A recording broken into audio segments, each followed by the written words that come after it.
কঠিন মুসিবতের দিন আল্লাহ আপনাকে যে শাস্তি দিবেন সে শাস্তি দেওয়ার মতো কেউ এই পৃথিবীর জমিনের মধ্যে সেরকম শাস্তি কেউ দিতে পারে না, পারবেও না। সেরকম শাস্তি কেউ দিতে পারবে না। সেই কারণে আল্লাহ আমাদেরকে যে নিয়ামতগুলো দিয়েছেন সেই নিয়ামতগুলোর শুকরিয়া আদায় করতে হবে। কোরআনুল কারীমের 14 নম্বর সূরাতু ইব্রাহিমের 34 নম্বর আয়াতের মধ্যে আল্লাহ আরো কি সুন্দর করে বলে দিয়েছেন, দেখেন, ওয়া ইন তাউদ্দু নি'মাতাল্লাহি লা তুহসুহা ইন্নাল ইনসানা লাযালুমুন কাফফার। আল্লাহ আপনাকে আমাকে যেই নিয়ামতগুলো দিয়েছেন সেই নিয়ামতগুলো যদি আপনি গুনতে শুরু করেন, গুনতে গুনতে আপনার জীবনটা শেষ হয়ে যাবে। কিন্তু আল্লাহ বলছেন আমার নিয়ামতগুলো তোমরা গণনা করে শেষ করতে পারবে না। দেখেন, আপনি আপনার বডির দিকে তাকান, কত গুরুত্বপূর্ণ অঙ্গ প্রত্যঙ্গ আল্লাহ আমাদেরকে দিয়েছেন, একটার চেয়ে একটা গুরুত্বপূর্ণ অঙ্গ। আল্লাহ বলছেন, لقد خلقنا الإنسان في أحسن تقويم। আমি মানুষকে উত্তম আকৃতি দিয়ে, উত্তম গঠন দিয়ে, উত্তম স্ট্রাকচার দিয়ে আমি সৃষ্টি করেছি। তাহলে দেখেন আল্লাহ আমাদেরকে কত সুন্দর করে, কত সুদর্শন একটা বডি দিয়েছেন, কত মজবুত, এক একটার চেয়ে এক একটা গুরুত্বপূর্ণ। তাহলে আমাদের উচিত হবে সব সময় একজনেরই প্রশংসা করতে হবে। তিনি কে? আল্লাহর প্রশংসা আমাদের সব সময় করতে হবে। উঠতে বসতে ফিরতে যেতে যেখানেই যাবেন না কেন সবখানেই আপনাকে আল্লাহর প্রশংসা করতে হবে। সম্মানিত উপস্থিতি, আমি আমার আলোচনার দিকে যাব। আরেকটা আপনাদেরকে আমল শিখিয়ে দিয়ে আমি আমার মূল আলোচনার দিকে চলে যাব। আমরা এমন একটা সিম্পল আমল শিখবো আজকে, সেটা হচ্ছে আস্তাগফিরুল্লাহ পড়া। কি পড়া? আস্তাগফিরুল্লাহ। আস্তাগফিরুল্লাহ পড়া। আস্তাগফিরুল্লাহর অনেকগুলো ফজিলত রয়েছে। বিশেষ করে আপনি যদি আস্তাগফিরুল্লাহ পড়েন, আপনার রিজিকের মধ্যে বারাকা দিয়ে দিবেন একজন। তিনি কে? এমন এমন জায়গা থেকে আপনার রিজিকের ব্যবস্থা করে দিবেন আপনি কল্পনাও করতে পারবেন না। আপনি যদি আস্তাগফিরুল্লাহর সাথে আঠার মতো করে লেগে থাকতে পারেন, তাহলে আল্লাহ আপনাকে এমন এমন নিয়ামত দান করবেন আপনি কল্পনাও করতে পারবেন না। রাসূল করিম সাল্লাল্লাহু আলাইহি ওয়াসাল্লাম ইরশাদ করেছেন, মান লাজিমাল ইস্তিগফার জাআলাল্লাহু মিন কুল্লি যিকিন মাখরাজা ওয়া মিন কুল্লি হাম্মিন ফারাজা ويرزقه من حيث لا يحتسب। রাসূল করিম সাল্লাল্লাহু আলাইহি ওয়াসাল্লাম বলেছেন, যে ব্যক্তি আস্তাগফিরুল্লাহর সাথে আটার মতো করে লেগে থাকবে, তার জন্য 3টা উপকার। 1 নম্বর হলো তার সকল প্রকার অভাব অনটনকে দূর করে দিবেন একজন। তিনি কে? আস্তাগফিরুল্লাহর 1 নম্বর ফজিলত হলো আপনার যে অভাব অনটন আছে সেটাকে দূর করে দিবেন আল্লাহ। সেই কারণে যখনই আপনি সময় পাবেন, যখনই আপনার সুযোগ হবে, তখনই আপনাকে আস্তাগফিরুল্লাহ পড়তে হবে। 2 নম্বর হচ্ছে আপনার দুশ্চিন্তা দূর করে দিবে। আপনার যত রকমের দুশ্চিন্তা আছে সমস্ত কিছু দূর করে দিবেন। 3 নম্বর হলো ওয়ায়ারযুকুহু মিন হাইথু লা ইয়াহতাসিব। আপনার জন্য এমন এমন জায়গা থেকে রিজিকের ব্যবস্থা করে দিবে আপনি কল্পনাও করতে পারবেন না। সম্মানিত উপস্থিতি, আল্লাহ কোরআনুল কারীমে সূরাতুন নূহের মধ্যে আরো বলেছেন, নূহ আলাইহিস সালাম তার জাতিকে অনেক বেশি আহ্বান করেছে, তারা আল্লাহর সাথে এত বেশি নাফরমানি করেছে।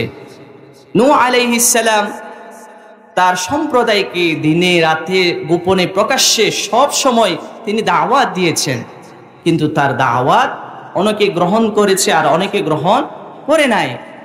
কিন্তু পক্ষান্তরে তিনি বলেছেন, তোমরা আল্লাহর কাছে তওবা করো, فقلت استغفروا ربكم إنه كان غفارا يرسل السماء عليكم مدرارا ويمددكم بأموال وبنين ويجعل لكم جنات ويجعل لكم أنهارا দেখেন আল্লাহ আস্তাগফিরুল্লাহর ফজিলত বর্ণনা করছেন। নূহ আলাইহিস সালাম তার জাতিকে বললেন ফাকুলতু আস্তাগফিরু রাব্বাকুম ইন্নাহু কানা গফফারা, তোমরা আল্লাহর কাছে তোমাদের রবের কাছে ইস্তিগফার করো। ইস্তিগফার করলে তোমাদের যত রকমের পাপ আছে, যত রকমের গুনাহ আছে সবগুলো মোচন করে দিবে। আল্লাহ তিনি বলছেন ইন্নাহু কানা গফফারা, নিশ্চয় আল্লাহ হচ্ছে অত্যন্ত ক্ষমাশীল দয়ালু, তিনি তওবা করলে আপনার তওবা কবুল করবে। তাহলে তিনি আরো বলেছেন যে তোমরা যদি তওবা করো, তওবা করলে তার ফজিলত কি, তোমাদের যে সম্পদ আছে তোমাদের সে সম্পদকে তিনি বৃদ্ধি করে দিবেন। ওয়ায়ুমদিদুকুম বিআমওয়ালিন ওয়া বানিনা ওয়া ইয়াজআল লাকুম জান্নাতিন ওয়া ইয়াজআল লাকুম আনহারা, এবং তোমাদের কারো যদি সন্তান লাগে তাহলে তোমরা আল্লাহর কাছে বেশি বেশি ইস্তিগফার করো। এখন আমাদের কিছু কপাল পোড়া ভাই আছে যারা মাজারে গিয়ে ওইখানে ফিরের কাছে গিয়ে কি করে চাই, সন্তান চাই, কি বলেন ঠিক কিনা?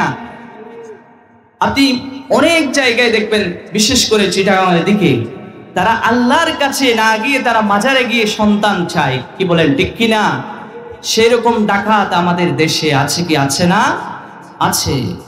সেই কারণে সন্তান চাইতে হবে কার কাছে? আল্লাহর কাছে সন্তান চাইতে হবে। আমরা যদি আল্লাহর কাছে ইস্তিগফারের মাধ্যমে সন্তান চাই, আল্লাহ অবশ্যই অবশ্যই আপনাকে সন্তান দান করবে। আল্লাহ বলছেন ওয়ায়াজআল লাকুম জান্নাতিন ওয়ায়াজআল লাকুম আনহারা, আর যদি আপনি বেশি বেশি ইস্তিগফার পড়েন আপনাকে জান্নাত দিবেন। আপনি যদি বেশি বেশি ইস্তিগফার পড়েন, আল্লাহর কাছে তওবা করতে পারেন, তাহলে অবশ্যই অবশ্যই আল্লাহ আপনাকে জান্নাতের মেহমান বানাবে। ওয়ায়াজআল লাকুম আনহারা, এবং তিনি আপনার জন্য আমাদের জন্য প্রত্যেকের জন্য তৈরি করে রেখেছেন উদ্যান, বাগান, নহর সমূহ তিনি আমাদের জন্য তৈরি করে রেখেছেন। তাহলে আমরা যদি ইস্তিগফারের সাথে লেগে থাকতে পারি, বেশি বেশি ইস্তিগফার করতে পারি, তাহলে অবশ্যই অবশ্যই তিনি আমাদেরকে জান্নাত দিবেন। আমরা কি প্রত্যেকে জান্নাতে যেতে চাই? আমরা কে কে জান্নাতে যেতে চাই না দেখি?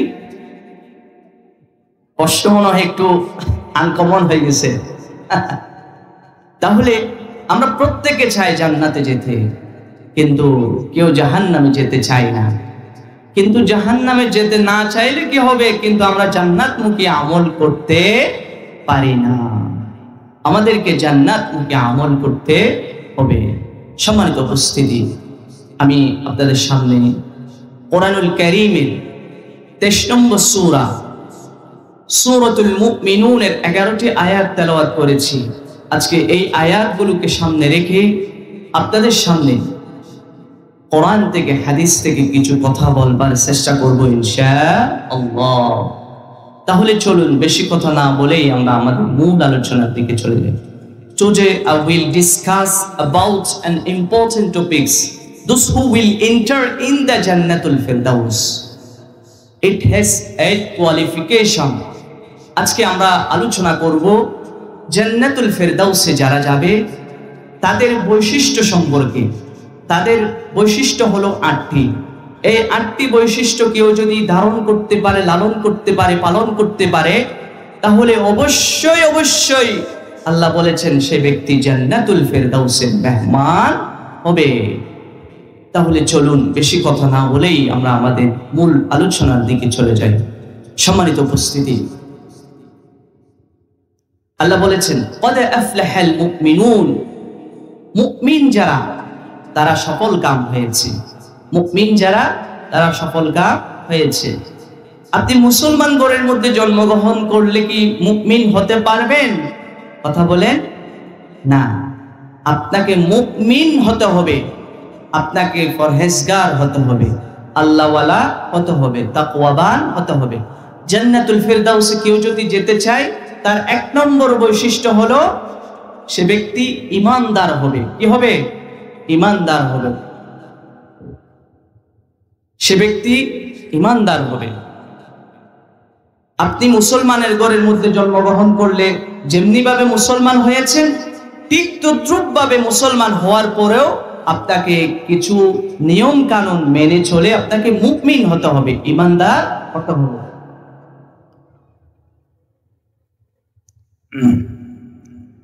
তাহলে আল্লাহ বলেছেন কোরআনুল কারীমের 59 নম্বর সূরা সূরাতুল হাশরের 7 নম্বর আয়াতের মধ্যে আল্লাহ বলেছেন ওয়ামা আতাকুমুর রাসূলু ফাখুযুহু ওয়ামা নাহাকুম আনহু ফান্তাহু ওয়াত্তাকুল্লাহ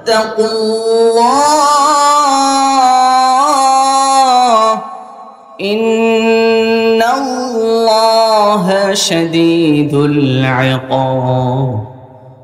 আল্লাহ বলছেন ওয়ামা আতাকুমুর রাসূল, তোমাদের রাসূল তোমাদের জন্য যে বিষয়গুলো নিয়ে এসেছে তোমরা তা ভালোভাবে আঁকড়ে ধরো, খুবই শক্তভাবে আঁকড়ে ধরো, এবং তোমাদেরকে যে বিষয় থেকে নিষেধ করা হয়েছে যে বিষয় থেকে তোমাদেরকে নিষেধ করা হয়েছে তোমাদের জীবন থেকে সেগুলোকে ডিলিট করে দাও। সেগুলোকে কি করতে হবে? মোচন করে ফেলতে হবে। যে বিষয়গুলো আপনাকে আমাকে মানতে বলা হয়েছে সেগুলোকে ভালোভাবে ধারণ করতে হবে, লালন করতে হবে, আমাদের জীবনের পাথেয় হিসেবে সেগুলোকে গ্রহণ করতে হবে। রাসূল কারীম সাল্লাল্লাহু আলাইহি ওয়াসাল্লাম বলেছেন তারাকতু ফীকুম আমরাইন লান তাযিল্লু মা তামাসসাকতুম বিহিমা কিতাবাল্লাহি ওয়া সুন্নাতা রাসূলি। রাসূল কারীম সাল্লাল্লাহু আলাইহি ওয়াসাল্লাম বলেছেন আমি তোমাদের মাঝে 2টা বিষয় রেখে যাচ্ছি, এই 2টা বিষয় যদি কেউ খুবই শক্তভাবে তার জীবনের পাথেয় হিসেবে ধারণ করতে পারে তাহলে কখনো সে পথভ্রষ্ট পথহারা হবে না। 1 নম্বর হলো কিতাবাল্লাহি ওয়া সুন্নাতা রাসূলি, 1 নম্বর হলো আল্লাহর কিতাব তথা কোরআন। তথা কি? কোরআনকে যদি আপনি আপনার জীবনের পাথেয় হিসেবে আপনি ধারণ করতে পারেন, নিতে পারেন, তাহলে অবশ্যই অবশ্যই আপনি সাকসেসফুল হিসেবে পৃথিবীতেও পরিগণিত হবেন এবং আখিরাতের মধ্যেও আপনি হবেন। কি বলেন, ঠিক কিনা? আজকে আমরা মুসলমানরা কোরআন থেকে বিমুখ হওয়ার কারণে আজ মুসলমানদের এত অধঃপতন। কি বলেন, ঠিক কিনা? আরেকটা হলো 2 নম্বর হলো ওয়া সুন্নাতা রাসূলি, রাসূলের সুন্নতকে ধারণ করতে হবে। রাসূলের সুন্নাত যদি আমরা ধারণ করতে পারি তাহলে কখনো আমরা পথভ্রষ্ট পথহারা হব না। দেখেন আজকে আমরা রাসূলের সুন্নাত আমাদের মাঝেও নেই এবং কোরআনকে ধারণ করা, কোরআনকে লালন করা সেই রকম মন মানসিকতাও আমাদের মধ্যে নেই। কি বলেন, ঠিক কিনা? আপনি যদি মুমিন হতে চান, মুত্তাকি হতে চান, তাহলে আপনাকে রাসূলকে অনুসরণ করতে হবে, রাসূলকে অনুকরণ করতে হবে। রাসূলকে যদি আপনি অনুকরণ করতে পারেন তাহলে অবশ্যই অবশ্যই আপনি মুমিন হতে পারবেন। আর যদি আপনি নেইমার, মেসি, রোনাল্ডো থেকে শুরু করে যতগুলো খ্রিস্টান, ইহুদি আছে তাদেরকে অনুসরণ করলে আপনি ঈমানদার হতে পারবেন? কথা বলেন, পারবেন না। কিন্তু বর্তমান ছেলেপেলেদেরকে দেখা যায় তাদেরকে অনুকরণ রাসূলের স্টাইল থেকে শুরু করে। কি বলেন, ঠিক কিনা? আমাদেরকে রাসূলের অনুকরণ করতে হবে। রাসূলের অনুকরণ ছাড়া কোনো মেসি, কোনো নেইমার থেকে শুরু করে কারো অনুসরণ করা যাবে না। কারো অনুসরণ যদি আমরা করি তাহলে আমরা পথভ্রষ্ট পথহারা হয়ে যাব। সেই কারণে জান্নাতুল ফিরদাউসে যারা যাবে তাদের 1 নম্বর বৈশিষ্ট্য হলো তারা মুমিন হবে, ঈমানদার হবে, মুত্তাকি হবে, পরহেজগার হবে। মুমিন হওয়ার জন্য আরো কিছু গুণ আছে। মুমিন হওয়ার জন্য আপনাকে প্রথমে মুখে স্বীকার করতে হবে যে আপনি যে মুমিন, এটা মুখে স্বীকার করতে হবে। 2 নম্বর, আপনার অন্তরে ধারণ করতে হবে, লালন করতে হবে যে আপনি যে মুমিন, সেটা আপনার অন্তরের মধ্যে কি করতে হবে? ধারণ করতে হবে। 3 নম্বর হলো আপনি যে মুমিন, আল্লাহ আপনার উপর যেই বিধানগুলো আরোপিত করা হয়েছে আপনার উপর, সেই বিধানগুলোকে আপনাকে মানতে হবে। সেগুলোকে যদি মেনে আপনি চলতে পারেন এবং সেগুলোকে স্বীকৃতি দিতে পারেন, তাহলে আপনি ঈমানদার হিসেবে পরিগণিত হবেন। সম্মানিত উপস্থিতি, আমাদেরকে ঈমানদার হওয়ার জন্য যতগুলো কার্যকলাপ আছে সবগুলো আমাদেরকে পরিচালনা করতে হবে, নিজের মধ্যে ধারণ করতে হবে। এবার আসেন, জান্নাতুল ফেরদাউসে যারা যাবে তাদের 2 নম্বর বৈশিষ্ট্য হলো আল্লাযীনা হুম ফি সালাতিহিম খাশিউন। জান্নাতুল ফেরদাউসে যারা যাবে তাদের 2 নম্বর বৈশিষ্ট্য হলো তারা নামাজের মধ্যে খুবই বিনয়ী হবে, নামাজকে খুবই খুশুর সাথে আদায় করবে, খুবই ধীরস্থিরভাবে আদায় করবে এবং খুব সুন্দরভাবে তার নামাজগুলোকে সেই আদায় করবে। খুবই সুন্দরভাবে আপনাকে নামাজ আদায় করতে হবে। যেমন ছাত্ররা যেভাবে উস্তাদকে বই পায়, ঠিক তদ্রুপভাবে আপনার মনের মধ্যে রাখতে হবে যে আমার সামনে আমার আল্লাহ দাঁড়িয়ে আছে, আমার সামনে আমার আল্লাহ দাঁড়িয়ে, আমি আল্লাহর সাথে কথোপকথন করছি, আমি আল্লাহর সাথে কথা বলছি। এভাবে আপনার মনের মধ্যে থাকতে হবে। রাসূল করিম সাল্লাল্লাহু আলাইহি ওয়াসাল্লাম বলেছেন, ফাইন লাম তাকুন তারাহু ফাইন্নাহু ইয়ারাকা। তোমরা এমন ভাবে নামাজ আদায় করো যেভাবে যেন তোমরা আল্লাহকে দেখছো, আর যদিও তোমরা আল্লাহকে দেখতে না পাও, তাহলে তোমরা মনে মনে ধারণা করবে, মনে মনে মনকে বলবে আমার সামনে আল্লাহ দাঁড়িয়ে আছে। সেই কারণে আপনি যখন নামাজ পড়বেন, নামাজের মধ্যে খুশু থাকতে হবে। নামাজের মধ্যে খুশু ছাড়া আপনি নামাজ আদায় করলে সেই নামাজের কোনো মূল্য আল্লাহর কাছে নেই। যেমন ধরেন, বর্তমান আমাদের যে ডক্টর ইউনূস আপনাকে ডেকেছে, ডাকার পরে আপনি তার সাথে কথা বলছেন, কথা বলার পরে আপনি কি তার সামনে গিয়ে যেভাবে মন চায় সেভাবে দাঁড়াবেন, খুব সুন্দরভাবে তার সাথে কথা বলবেন না? ঠিক তদ্রুপভাবে কি ডক্টর ইউনূসকে এরকম আরো আল্লাহকে আপনাকে হাজার হাজার গুণ ভক্তি বই নিয়ে আল্লাহর নামাজগুলো আদায় করতে হবে। কি বলেন, ঠিক কি না? আর আল্লাহ বলছেন, যারা নামাজের মধ্যে বিনয়ী হবে না, যাদের নামাজের মধ্যে খুশু থাকবে না, তাদেরকে মুনাফিকদের সাথে তুলনা করেছেন।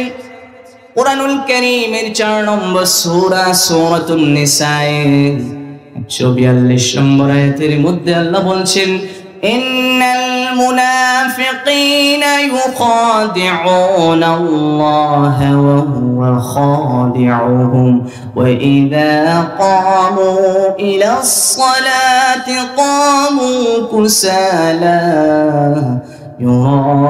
يراءون الناس ولا يذكرون الله إلا قليلا। নিশ্চয়ই মুনাফিক যারা, তারা আল্লাহকে ধোঁকা দিতে চায়। আল্লাহ বলছে, না না, তোমরা আমাকে ধোঁকা দিতে পারো না, বরং তোমরা নিজেরাই নিজেদেরকে ধোঁকা দিচ্ছ। তোমরা নিজেরাই নিজেদেরকে ধোঁকা দিচ্ছ, কিন্তু তোমরা সেটা অনুধাবন করতে পারো না, সেটা তোমরা বুঝতে পারো না। মুনাফিক যারা হয় তারা মনে করছে আমরা আল্লাহকে ধোঁকা দিচ্ছি, আমরা ইমানদারদেরকে ধোঁকা দিচ্ছি। আল্লাহ বলছেন, না, তোমরা বরঞ্চ তোমরা নিজেরাই নিজেদেরকে ধোঁকা দিচ্ছ। আর যখন মুনাফিকরা নামাজের মধ্যে দাঁড়ায়, ওয়া ইযা ক্বামু ইলাস সালাতি ক্বামু কুসালা, খুবই অলসভাবে তারা নামাজের মধ্যে দাঁড়ায়, যেভাবে মন চাই তারা নামাজ আদায় করে, নামাজের মধ্যে এদিক ওদিক থাকায় খুবই অলসভাবে তারা নামাজ আদায় করে। এটা কিসের জন্য করে আদায়? আল্লাহ বলছেন, ইউরাউনান নাসা ওয়ালা ইয়াযকুরুনাল্লাহা ইল্লা কালিলা। তারা মানুষদেরকে দেখবার জন্য, মানুষদেরকে দেখানোর জন্য এই নামাজগুলো পড়ে থাকে এবং তারা আল্লাহকে বিন্দু মাত্র স্মরণ করে, খুব অল্পই তারা স্মরণ করে। সেই কারণে আমাদেরকে, আমরা যখন নামাজ আদায় করব, খুবই বিনয়ের সাথে নামাজ আদায় করতে হবে, খুবই দৃঢ়স্থির ভাবে নামাজ আদায় করতে হবে। আল্লাহ কোরআনের অন্য জায়গায় বলেছেন, ফাওয়াইলুল লিল মুসাল্লিন আল্লাযীনা হুম আন সালাতিহিম সাহুন। ওই সব মুসল্লিদের জন্য ধ্বংস যারা নামাজকে চুরি করে, ঠিকভাবে নামাজ আদায় করে না, নামাজের রুকু সিজদাগুলোকে ভালোভাবে দেয় না, যেভাবে মন চাই খুব তাড়াহুড়া করে কি করে নামাজ আদায় করে। তাহলে নামাজ পড়লে আপনাকে খুব দৃঢ়স্থির ভাবে নামাজ আদায় করতে হবে।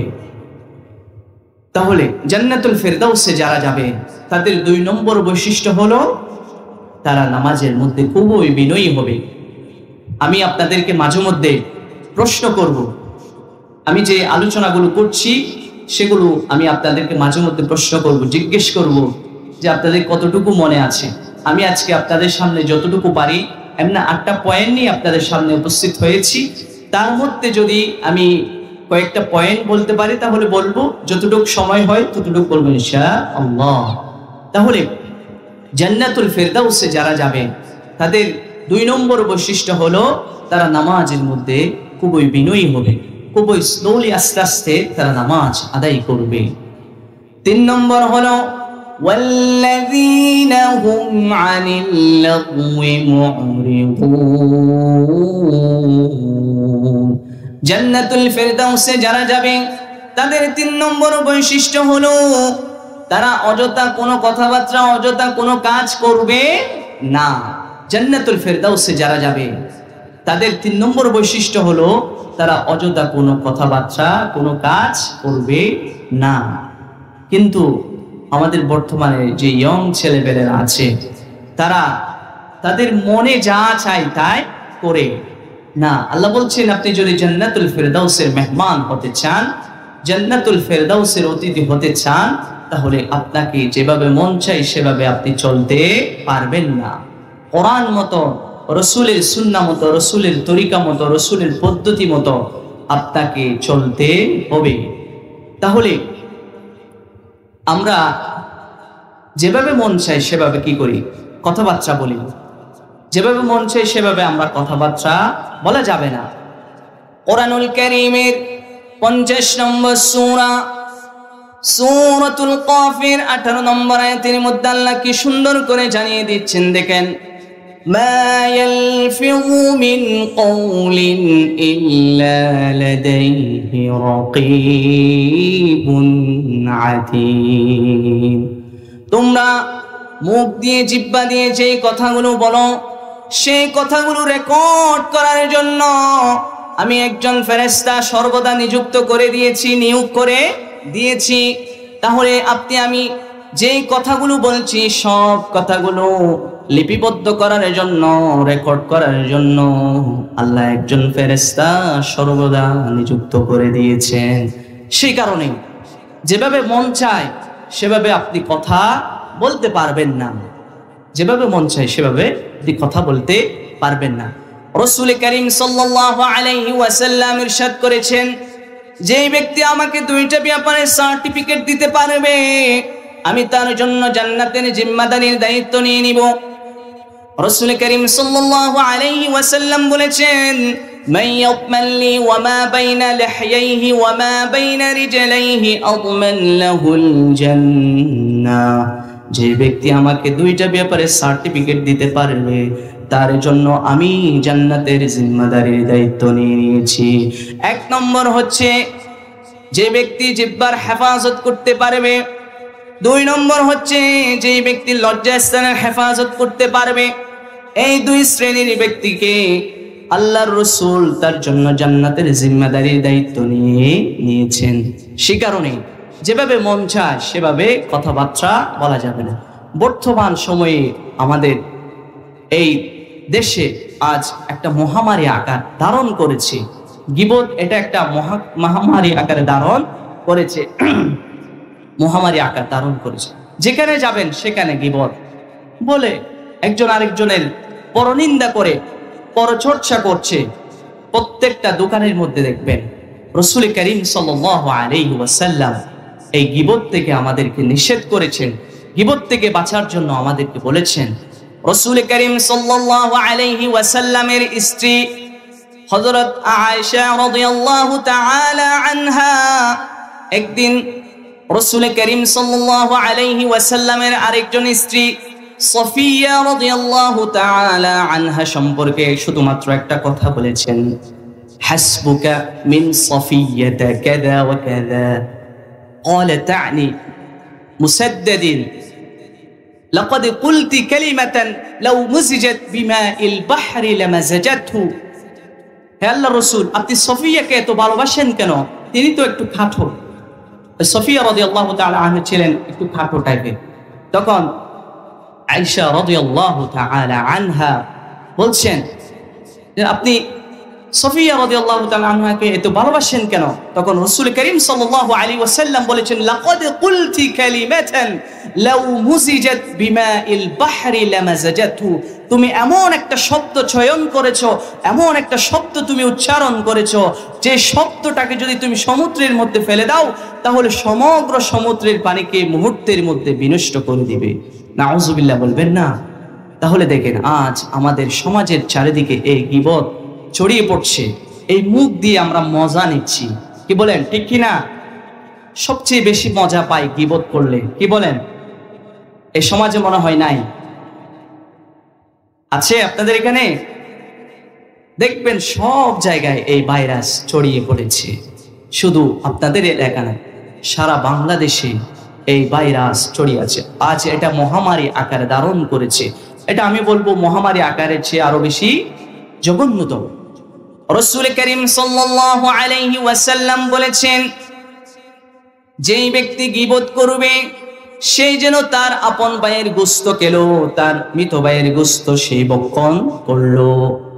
তাহলে আপনি কি চান আপনার ভাইয়ের গোশত ভক্ষণ করতে? কে থেকে আপনি চান?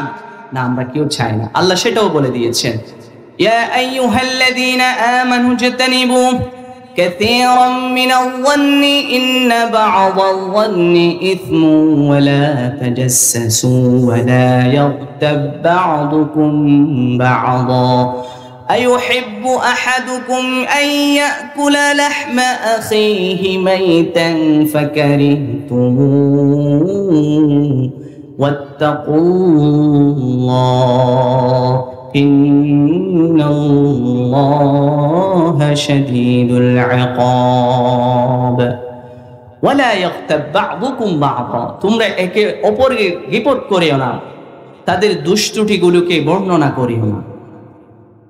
এবং ولا يغتب بعضكم بعضا أيحب أحدكم أن يأكل لحم أخيه। তোমরা কি পছন্দ করো তোমাদের মৃত ভাইয়ের গোশত খেতে? তোমরা কি তোমাদের মৃত ভাইয়ের গোশতকে তোমরা পছন্দ করো? তাহলে যদি তোমরা পছন্দ করো তাহলে তোমরা গীবত করতে পারো। আমরা কি কেউ আমাদের মৃত ভাইয়ের গোশত খেতে পছন্দ করি? কেউ আমরা পছন্দ করি না। তাই আমরা গীবত থেকে বাঁচতে হবে। রাসূল করিম সাল্লাল্লাহু আলাইহি ওয়াসাল্লাম আরো বলেছেন, খিয়ারু ইবাদিল্লাহিল্লাযীনা ইযা রাউ যিকরাল্লাহ ওয়া শিরারু ইবাদিল্লাহিল মাশশাউনা বিন নামিমা। রাসূল করিম সাল্লাল্লাহু আলাইহি ওয়াসাল্লাম বলেছেন, পৃথিবীর সবচেয়ে ঘৃণিত লোক হলো ওই ব্যক্তি যে ব্যক্তি একজন আরেকজনের দুষ্টুটি গুলো বলে বলে বেড়ায়। পৃথিবীর সবচেয়ে নিকৃষ্ট ব্যক্তি হলো ওই যে ব্যক্তি আরেকজনের দুষ্টুটি গুলোকে কি করে মানুষের সামনে উপস্থাপন করে। আমরা পারবো তো প্রত্যেকে গীবত, আমরা প্রত্যেকে পারবো তো গীবত ছাড়তে? কথা বলেন ইনশাআল্লাহ। আল্লাহ যেন আমাদের প্রত্যেককে কবুল করে নিন, আমিন। সম্মানিত উপস্থিতি, রাসূল করিম সাল্লাল্লাহু আলাইহি ওয়াসাল্লাম বলেছেন, লিমা আরাজা বি রাব্বি مررت بقوم لهم أوفار من نحاس يخمشون وجوههم وصدورهم فقلت من هؤلاء يا جبريل قال هؤلاء الذين يأكلون لحوم الناس ويقعون في أعراضهم রাসূল করিম সাল্লাল্লাহু আলাইহি ওয়াসাল্লামকে যখন মিরাজ করতে নিয়ে যাওয়া হলো তখন তিনি একটা দলকে দেখতে পেলেন যে দলের নখগুলো তামার হয়ে গিয়েছে।